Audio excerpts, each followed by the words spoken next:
In our previous episode, we imagined we had been transported to another era while exploring Saleh on the north side of the Bouregreg riverbank, and enjoyed some fun moments with Ella swimming in the river shallows.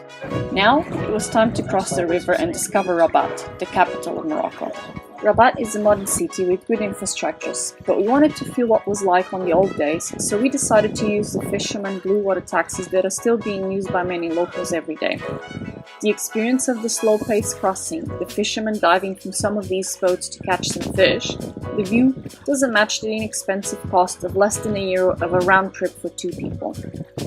We can totally understand the need for the pilot boat, not only because of the shifting sandbars in the river entrance, but also to help navigate this full-of-life waterway. We made our way to the Kashfa and we were very impressed with the restoration works done. Then we recognized it from one of the Mission Impossible movies.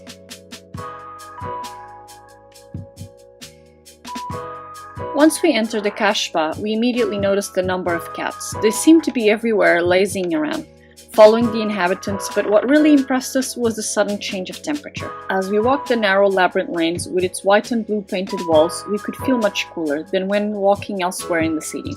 This place was full of charm. The enchanting little cats, the almost hidden house entrances, and the puzzling goat in the middle of the lane that seemed to be in the same place every day we visited.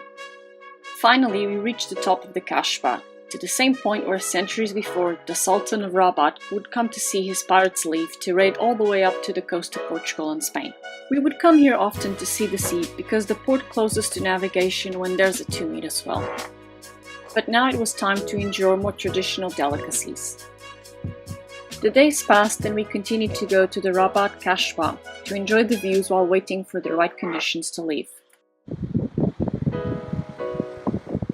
Fog rolled in, the swell remained high and the river entrance closed, and so we waited and waited. Despite the bad conditions in the river entrance, we enjoyed many amazing sunsets that we will never forget. But just like that, one morning we woke up and got told the arbor would open in a couple of hours, so it was time to leave. We were about to embark in our biggest adventure up to then, a real offshore passage, almost 500 nautical miles into the Atlantic Ocean.